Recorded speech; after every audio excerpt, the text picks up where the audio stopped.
आज अबीर से शादी हो पल्लवी ससुराल आ गई थी। अबीर बहुत सुलझा हुआ और समझदार लड़का है। वो बेटा ही नहीं बल्कि दामाद भी इकलौता है। वो पल्लवी के घर शादी से पहले भी आता जाता था, सो उसे ससुराल अपना परिवार ही लगता था। कहीं न कहीं ये बात अबीर की माँ सरोज जी को खटकती थी। उन्हें लगता कहीं मेरा लड़का मुझे छोड़ घर जमाई ना बन जाए। एक विधवा माँ का आखिर वो इकलौता सहारा था। जब भी बेटा बहू ससुराल घूमने का बोलकर जाते, अक्सर रात वहीं रुक जाते। क्या हुआ मम्मा, खाना क्यों नहीं खा रही? सपना ने पूछा। तेरे भाई की शादी को 6 महीने भी नहीं हुए और ये तीसरी बार ससुराल रुक गया है।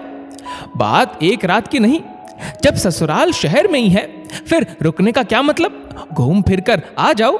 इसीलिए मैं बहू दूसरे शहर से लाना चाहती थी, पर आजकल के बच्चे माँ बाप को ये मौका ही कहां देते हैं। तूने भी कोई देख रखा हो तो बता दे, सरोज जी ने बेटी से पूछा। सपना हड़बड़ा गई, जैसे उसकी कोई चोरी पकड़ी गई हो। न क्या माँ, बात आप अबीर भाई की कर रहे थे और मेरे पर आ गए। सरोज जी को पल्लवी का मायके जाना तो नहीं खटकता, लेकिन अबीर का ससुराल जाना बहुत खटकता। पल्लवी की माँ सरिता जी और सरोज जी दोनों सोशल मीडिया पर दोस्त थी। सरिता जी बेटी दामाद के साथ की गई पार्टियों के खूब फोटो डालती। सरोज जी उन तस्वीरों में अबीर और सास की नजदीकियां देखकर चिढ़ती। अबीर का जन्मदिन आने वाला था।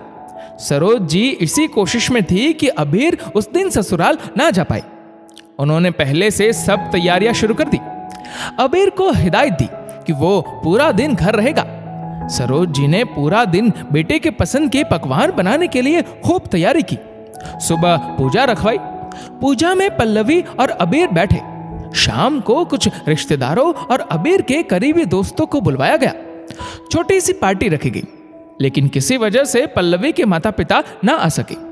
सरोज जी मन ही मन खुश थी।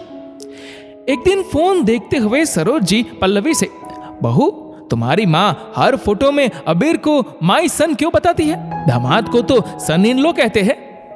पल्लवी को सवाल बड़ा अजीब लगा।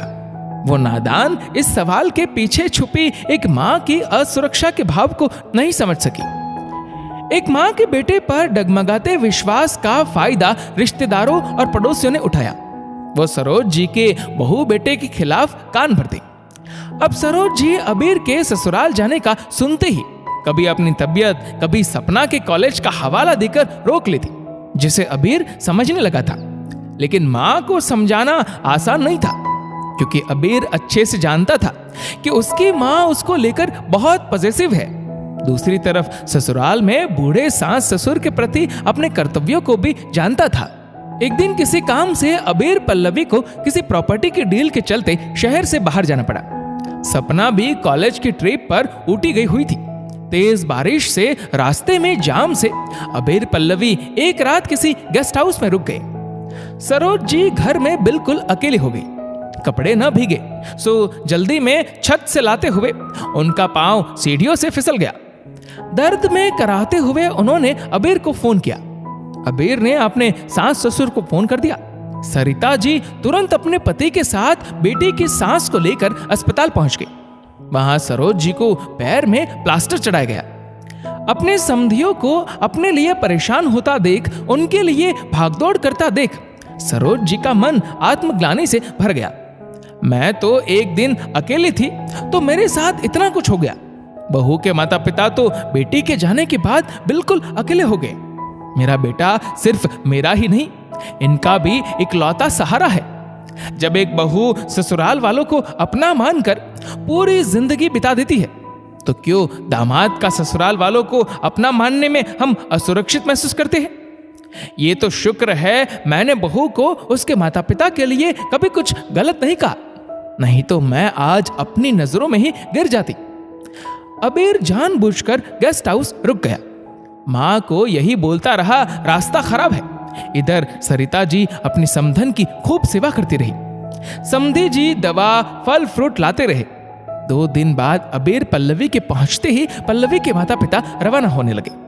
समधन जी, हमारे जमाने में तो बेटी के घर का पानी तक पीने का रिवाज नहीं था, और हम तो आपके घर 2 दिन रुके, खाया पिया, अच्छा तो बिल्कुल नहीं लग रहा। समधी जी ने शर्मिंदा होते हुए कहा, ये सब बोल आप मुझे शर्मिंदा कर रहे हैं।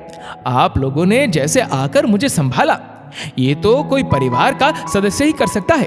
अब बेटी के घर का पानी भी हराम है जैसी बातें कहां रह गई है। मां के बदले विचार और नजरिए को देख अबीर की आंखों में खुशी पल्लवी ने भांप ली थी। पल्लवी अबीर के कान में, अब समझ आ रहा है रास्ता खराब क्यों था। हम एक रात की जगह गेस्ट हाउस में 2 दिन क्यों रुके। मैडम, इसे कहते हैं बैलेंस बनाना। जिसने ये कर लिया वो दुनिया का सबसे सुखी इंसान है। दोस्तों, इस वीडियो को लेकर आपकी क्या राय है नीचे कमेंट करके जरूर बताएगा। और अगर आपको वीडियो अच्छा लगा हो तो इस वीडियो को लाइक करेगा, शेयर करेगा ज्यादा से ज्यादा लोगों तक। और ऐसे ही और भी इंस्पिरेशनल वीडियोस के लिए सब्सक्राइब करें हमारे यूट्यूब चैनल को और फेसबुक पर फॉलो करें हमारे पेज को। धन्यवाद।